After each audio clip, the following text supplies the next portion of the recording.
Third temple. Update. Perfect red heifer approved. First stone to be laid soon? Something is happening in Jerusalem that has prophecy watchers around the world on high alert. Tunnels beneath the Temple Mount are being expanded. Road signs pointing to the house of the Lord are appearing across Jerusalem. And in a moment that shocked everyone, a White House reporter asked the U.S. press secretary directly, "Is the administration planning to rebuild the Third Temple in Jerusalem?" Today, I'm going to walk you through the 10 most significant developments of the past few months. Developments that are setting the stage for what could be the most prophetically significant building project in human history. Let's start with the development that has everyone talking. Number 1. The Red Heifer Breakthrough. For over a decade, the Temple Institute in Jerusalem has been working on something most people thought was impossible: finding a perfect red heifer. Now, if you're not familiar with why this matters, let me explain. In Numbers chapter 19, God gave Moses specific instructions for purification. Numbers 19:2-3. This is the ordinance of the law which the Lord hath commanded, saying, Speak unto the children of Israel, that they bring thee a red heifer without spot, wherein is no blemish, and upon which never came yoke. And ye shall give her unto Eleazar the priest, that he may bring her forth without the camp, and one shall slay her before his face. A red heifer, without spot, without blemish, never yoked. The ashes of this heifer, mixed with water, were used to purify anyone who had become ritually impure through contact with death. And here's why this matters for the Third Temple. Without purification, priests cannot serve in the temple. Without purified priests, sacrifices cannot be offered. Without sacrifices, the temple cannot function as God prescribed. No red heifer means no temple worship. This is why the search for a perfect red heifer has consumed certain Jewish groups for decades. And in September 2022, 5 red heifer candidates were shipped from Texas to Israel. The first such shipment in modern history. The world watched. Prophecy channels exploded. Everyone asked, "Is this it?" And then, complications. By mid-2025, challenges mounted. On July 1st, a practice ceremony was held in northern Israel, but the heifer used was disqualified because inspectors found 2 black hairs. By August 19th, all 5 Texas imports were formally disqualified due to non-red hairs exceeding the biblical limit. It seemed like the whole project had stalled. But then, something changed. In October and November 2025, the Temple Institute issued new clarifications. 4 additional heifer candidates remain under observation at Shiloh. Training for priests continues using practice ashes from the July simulation. Rabbis from the nascent Sanhedrin have signaled that the window is opening, and the earliest feasible time for a valid burning ceremony could align with spring 2026, if a qualified heifer is confirmed. Now, I want to be clear about something. No red heifer has been officially declared kosher for the actual purification ritual. The process is still ongoing. The inspections continue, but what's significant is the momentum. For the first time in over 2,000 years, Israel has heifer candidates being raised and inspected. Priests trained in the ritual procedures. A ritual site prepared near the Mount of Olives. Vessels and instruments ready for the ceremony. The Temple Institute itself stated, "The real red heifer will be made, God willing, when we have a kosher red heifer." This is a long process that requires patience and perseverance. They're not giving up. They're pressing forward. And when that heifer is finally approved, when those ashes are finally created, temple sacrifices could resume almost immediately. But the red heifer is only the beginning. Because what's happening above ground in Jerusalem is even more striking. Number 2. The first stone? What Israel just signaled. Israel is laying the psychological foundation for the biggest prophetic construction project in history. Let me show you what I mean. In October 2025, a new directional road sign was installed near Mitzpeh Jericho, a town east of Jerusalem. The sign points west, toward the Temple Mount, with clear directions to the House of the Lord. This wasn't an official government installation. It was placed by activists, but it looked professional, it looked permanent, and it sent a message. This sign joined dozens of others that have appeared across Jerusalem in recent months. Guerrilla-style installations directing travelers toward the Temple Mount, using language like Beit Hashem, House of the Lord, that explicitly invokes the temple. But it's not just signs. Murals depicting the Third Temple are appearing on Jerusalem walls. Flags showing the rebuilt temple are flying from buildings. The Temple Institute opened a new visitors center featuring a 1/50 scale model of the Third Temple based on biblical and rabbinic specifications. And the numbers tell an even bigger story. According to Beyadenu, a Temple Mount advocacy organization, nearly 70,000 Jews ascended to the Temple Mount in the Hebrew year 5785. That's a 22% increase from the previous year. During the month of Tishrei alone, October-November, over 9,500 ascents were recorded, a 5.55% increase and a new record. On Tisha B'Av 2025, over 4,000 Jews visited the Mount in a single day, with National Security Minister Itamar Ben-Gvir among them. What was once forbidden is becoming normalized. What was once whispered is being shouted. And the Temple Institute hasn't been idle. They've spent decades preparing everything needed for temple service.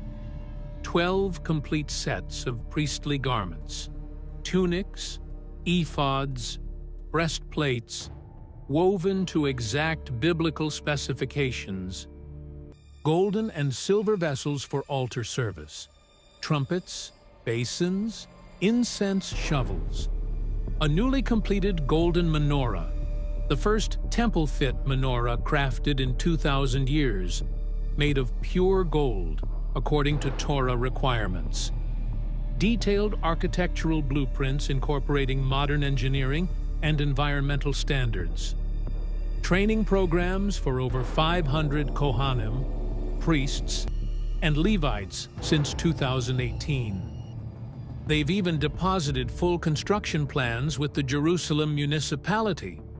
The Temple Institute estimates that if approval were granted and the site cleared, construction could be completed in 3.5 years.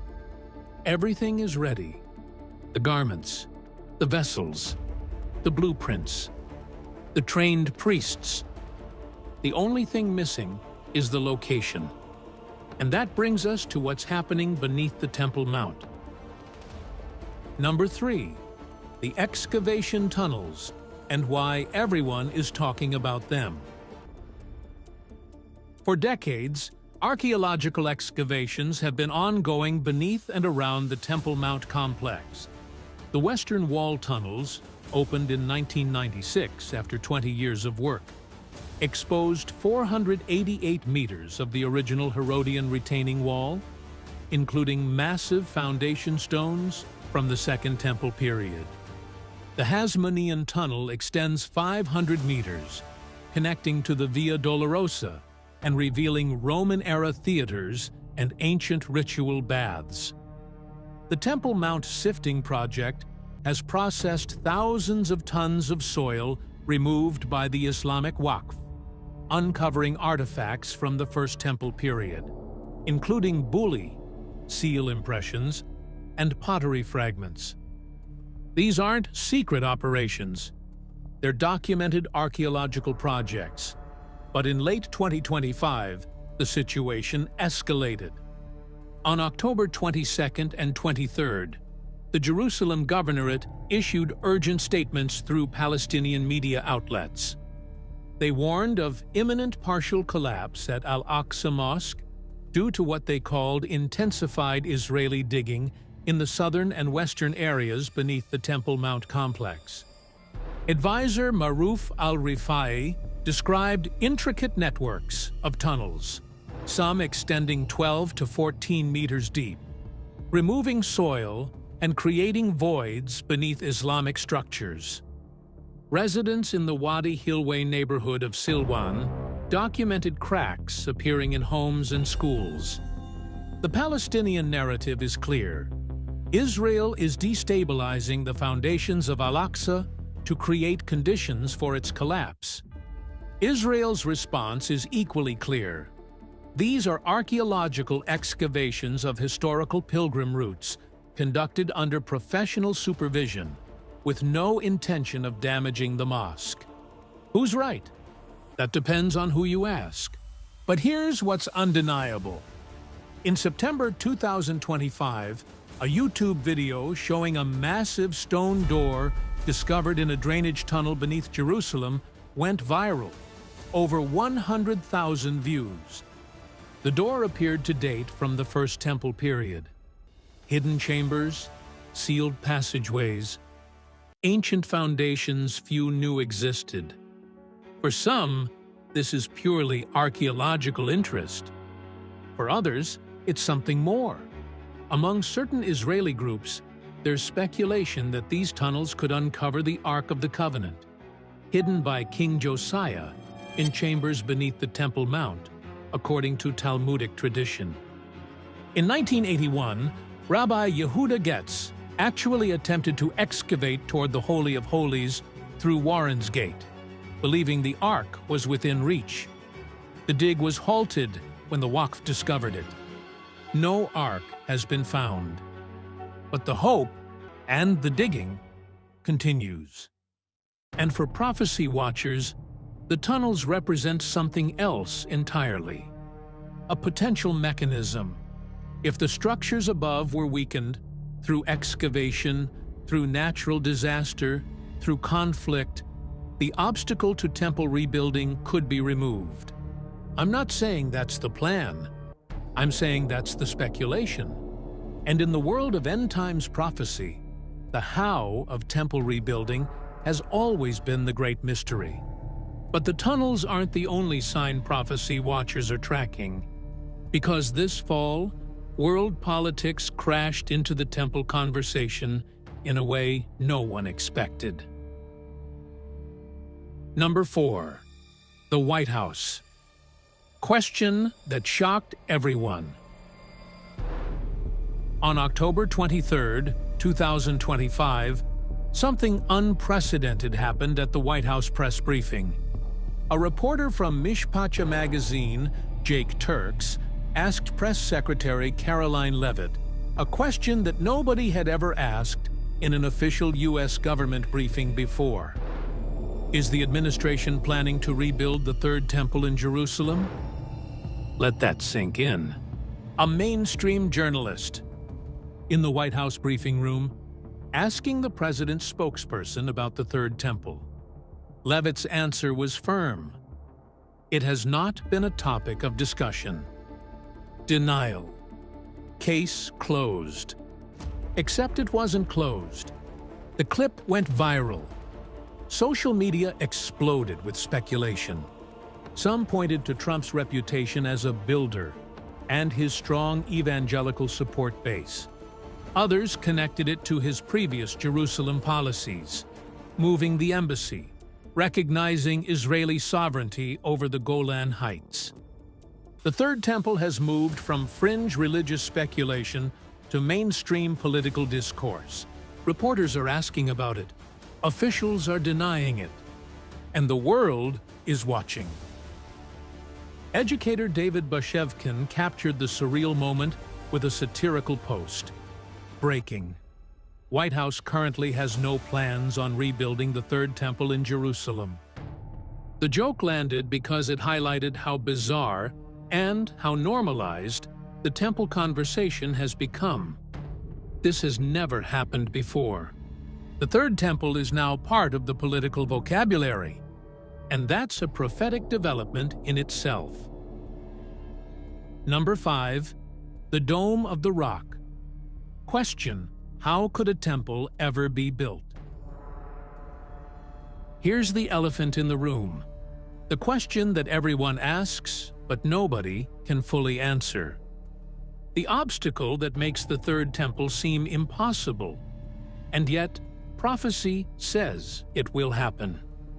The Temple Mount, known in Hebrew as Har Habayit, is the holiest site in Judaism. This is where Abraham bound Isaac. This is where Solomon built the first temple. This is where the Second Temple stood, until Rome destroyed it in 70 AD. This is where the Holy of Holies was located, the very dwelling place of God's presence on earth.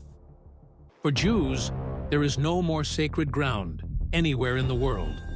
But today, that same ground is home to two of the holiest sites in Islam. The Dome of the Rock, the iconic golden-domed structure built in 691 AD, stands near the center of the mount, constructed over the foundation stone that Jews believe was the floor of the Holy of Holies.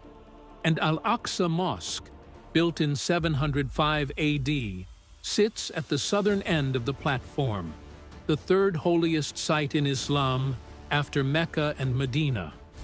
For Muslims, this is Al-Haram al-Sharif, the noble sanctuary.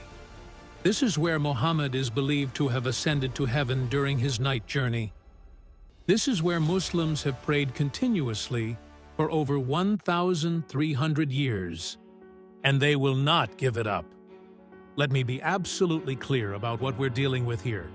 Any attempt to construct a Jewish temple on this location, any attempt to remove or even significantly alter the Islamic structures, would trigger immediate catastrophic conflict. We're not talking about protests. We're not talking about diplomatic tensions. We're talking about holy war. Every Muslim nation on earth would respond. The 1.8 billion Muslims worldwide would view it as an attack on Islam itself. The entire Middle East would ignite, and the conflict would likely spread far beyond the region. This is why, for decades, even the most religious Israeli governments have maintained strict restrictions on Jewish activity on the Temple Mount. This is why Jews are officially forbidden from praying there, to avoid provoking the Islamic authorities. This is why the status quo, however frustrating to temple advocates, has been preserved. Because the alternative is unthinkable. And yet, Scripture is clear. There will be a third temple. So how could it ever be built? This is the question that has puzzled prophecy students for generations. And I want to walk you through the major theories, not because any of them are certain, but because they help us understand what we might be watching for. Theory 1. Natural disaster.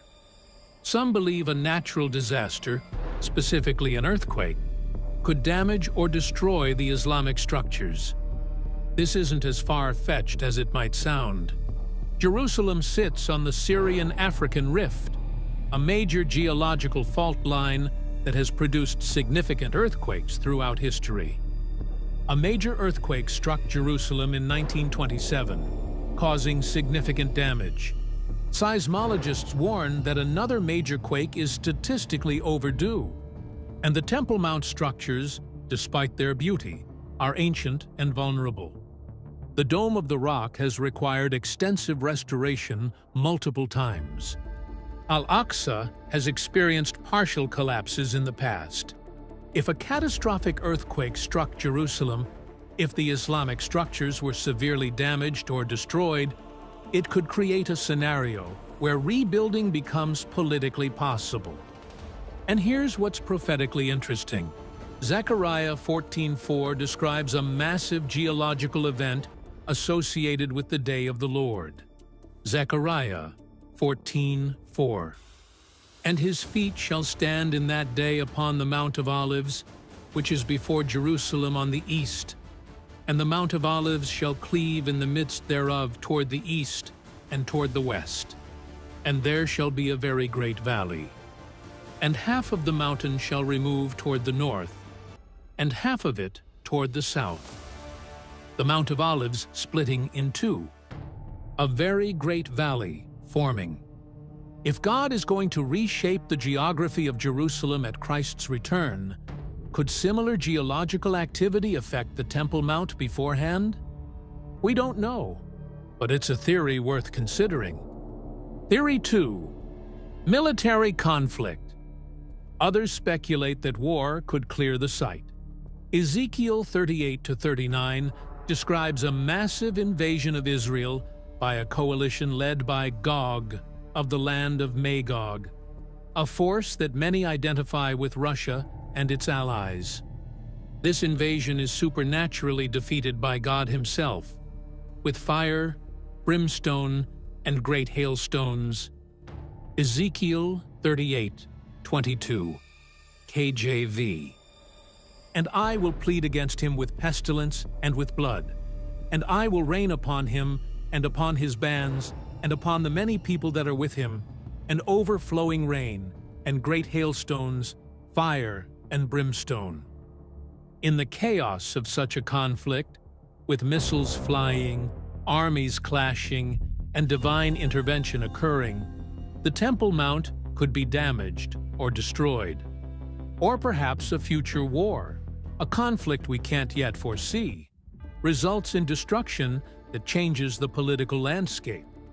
Some have even speculated about deliberate Israeli action during wartime, a scenario where, under cover of conflict, the site is cleared. This seems extraordinarily unlikely given the consequences, but in the fog of war, extraordinary things happen. Theory 3. Diplomatic agreement. This is perhaps the most intriguing theory, and the most relevant to current events. Daniel 9:27 describes a covenant with many that the Antichrist confirms for 7 years. Daniel 9:27, KJV. And he shall confirm the covenant with many for 1 week, and in the midst of the week he shall cause the sacrifice and the oblation to cease. This covenant is directly connected to temple activity, because sacrifices are happening and then cease at the midpoint. What if the covenant itself includes provisions for temple construction? Think about it. A charismatic world leader, one with unprecedented diplomatic skill, brokers a deal that satisfies all parties. Israel gets permission to build a temple. The Islamic world receives guarantees, concessions, or territorial gains that make the deal acceptable. The international community enforces the agreement. For a brief window, peace seems possible. Everyone celebrates, and the temple rises. This would explain how such a controversial project could proceed without triggering immediate war. A deal so comprehensive, so beneficial to all sides, that even the most contentious issue on earth is temporarily resolved. Sound impossible? It would be, for an ordinary leader. But the Antichrist won't be ordinary. He'll have supernatural backing. He'll have the world's admiration. He'll accomplish what no human leader has ever accomplished. 2 Thessalonians 2:9 KJV. Even him, whose coming is after the working of Satan with all power and signs and lying wonders. All power, signs, lying wonders. This is not a normal political figure. This is someone empowered by Satan himself. And if anyone could broker the impossible deal, the agreement that allows the third temple to rise on the most contested ground on earth, it would be him. Theory 4. Shared space arrangement. Some have suggested that the temple could be built alongside the existing mosques, not replacing them, but coexisting with them. The Temple Mount platform is large, about 35 acres. There's physical space for multiple structures. Archaeological evidence suggests the Jewish temple may not have been located directly under the dome of the rock, but slightly to the north or south. If that's true, a temple could theoretically be constructed without disturbing the Islamic sites. Different areas for different faiths, shared access to the platform, coexistence on the most sacred ground on earth. Revelation 11 hints at something like this.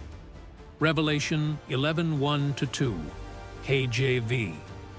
And there was given me a reed like unto a rod, and the angel stood, saying, Rise, and measure the temple of God, and the altar, and them that worship therein. But the court which is without the temple leave out, and measure it not. For it is given unto the Gentiles, and the holy city shall they tread under foot 42 months. The outer court given to the Gentiles, not measured, not included in the temple proper.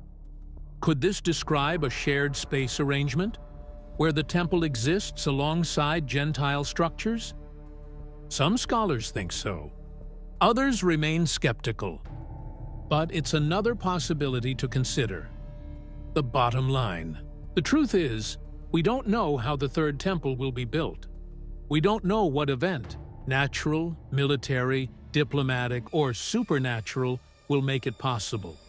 But we know it will happen, because Scripture is clear. There will be a functioning temple during the tribulation period. 2 Thessalonians 2:3-4, KJV. Let no man deceive you by any means, for that day shall not come, except there come a falling away first, and that man of sin be revealed, the son of perdition, who opposeth and exalteth himself above all that is called God, or that is worshipped, so that he as God sitteth in the temple of God, showing himself that he is God. The Antichrist will sit in the temple of God. He will declare himself to be God. This requires a temple, a physical structure, a holy place that he can desecrate. And Daniel confirms it. Daniel 9:27, KJV. And he shall confirm the covenant with many for 1 week. And in the midst of the week he shall cause the sacrifice and the oblation to cease. And for the overspreading of abominations he shall make it desolate, even until the consummation, and that determined shall be poured upon the desolate. Sacrifice and oblation happening, then ceased. In the midst of the week, halfway through the 7-year tribulation, which means sacrifices are occurring, which means priests are serving, which means the temple is operational. The temple will be built. The dome of the rock problem will somehow be solved. The obstacle that seems impossible will somehow be overcome, because God's word is true, and what he has prophesied will come to pass. Here's a development that flew under the radar, but carries enormous prophetic weight. In 2025, Levites returned to sing on the Temple Mount, openly, publicly, for the first time since the temple was destroyed in 70 AD. Now, you need to understand what a dramatic shift this represents. For decades, Jewish prayer on the Temple Mount was forbidden, not by Jewish law, but by Israeli government policy, enforced to maintain peace with the Islamic authorities who administer the site. Jews could visit the mount, but they could not pray. They could not sing. They could not worship. Anyone caught moving their lips in prayer could be arrested and removed. But that's changing. Under the current government, particularly with Itamar Ben-Gvir as National Security Minister, restrictions have loosened. Jewish prayer is increasingly tolerated. And in 2025, a historic video emerged showing Levites, members of the priestly tribe responsible for temple music, singing on the Temple Mount itself. The songs of the temple, on the Temple Mount, for the first time in 2 millennia. This isn't just symbolic. This is preparation. The Levites were responsible for worship in the temple. They sang the psalms. They played instruments. They led the people in praise before the Lord. And now they're returning to their ancient platform. The worship infrastructure is being restored. The musicians are rehearsing. The stage is being set. And the world barely noticed. Number 7. The Red Heifer Ritual. Could it begin soon? Let me bring the red heifer back into focus, because this is the linchpin. Without the ashes of a perfect red heifer, temple worship cannot begin. The priests cannot be purified. The vessels cannot be consecrated. The sacrifices cannot be offered. Everything depends on this. So where are we now? The Temple Institute has confirmed 4 heifer candidates remain under observation at Shiloh. Weekly inspections continue for color purity and physical perfection. A ritual site has been prepared on the Mount of Olives, east of the Temple Mount, as Torah requires. Priests have been trained using practice ashes from the July 2025 simulation. Clean vessels are ready. The ceremonial protocols have been studied and rehearsed. The earliest feasible window for a valid ceremony could be spring 2026, if a qualified heifer is confirmed in the coming months. Now, there are hurdles. Government approval for the Mount of Olives site is still pending. The political sensitivities are enormous, and the heifer must pass final rabbinic inspection without any disqualifying blemishes. But the trajectory is clear. The Temple Institute isn't waiting for perfect conditions. They're creating them. And when those ashes are finally produced, when the purification ritual is finally completed, the door to temple worship opens. Sacrifices could resume, priests could serve, and the third temple would no longer be a dream, it would become a necessity. Number 8. Could this set the stage for the Antichrist? Now we need to talk about the prophetic implications, because the Third Temple isn't just a Jewish religious project, it's a key component of end-times prophecy. And not in a good way. We've already seen 2 Thessalonians 2. The Antichrist will sit in the temple of God, declaring himself to be God. We've already seen Daniel 9:27. He will cause the sacrifice to cease and set up the abomination of desolation. But there's more. Matthew 24:15-16. KJV. When ye therefore shall see the abomination of desolation, spoken of by Daniel the prophet, stand in the holy place. Whoso readeth, let him understand. Then let them which be in Judea flee into the mountains. The abomination of desolation, standing in the holy place, the temple. This is the trigger event for the Great Tribulation. This is the moment when everything changes. This is when Jesus says, flee. And Revelation 11 adds another dimension. Revelation 11:1-2, KJV. And there was given me a reed like unto a rod, and the angel stood, saying, Rise, and measure the temple of God, and the altar, and them that worship therein. But the court which is without the temple leave out, and measure it not.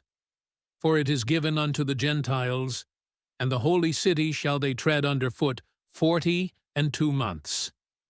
John is told to measure the temple. The temple exists. It's operational. And the outer court is given to the Gentiles for 42 months, 3.5 years. This all happens during the tribulation. The temple must be built. It must be functioning. And then it must be defiled. So when we see preparations accelerating, red heifers being inspected, priests being trained, vessels being crafted, activists pushing for access, we're not just seeing religious enthusiasm. We're seeing the stage being set for the final act of human history.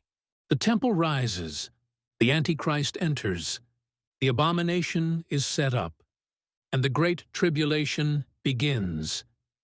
This is why the third temple matters. Not because it represents Jewish victory, because it represents prophetic completion. The clock is ticking toward the end. Number 9.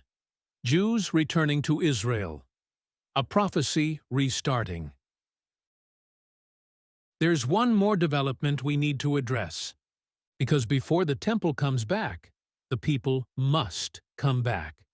And that's exactly what's happening. In late 2025, Israel began testing emergency Aliyah plans, systems to absorb up to 10,000 Jewish immigrants in a matter of days.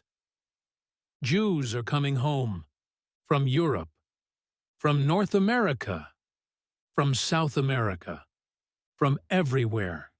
And this is exactly what the prophets predicted. Jeremiah 16:14-15, KJ5. Therefore, behold, the days come, saith the Lord, that it shall no more be said, The Lord liveth, that brought up the children of Israel out of the land of Egypt. But the Lord liveth, that brought up the children of Israel from the land of the north, and from all the lands whither he had driven them. And I will bring them again into their land, that I gave unto their fathers, from the north, from all the lands, back to the land God gave their fathers. Ezekiel 36:24, KJV. For I will take you from among the heathen, and gather you out of all countries, and will bring you into your own land. This regathering isn't random, it's prophetic. The people must return before the temple can rise. The nation must be restored before the final events can unfold. And that restoration is accelerating right before our eyes.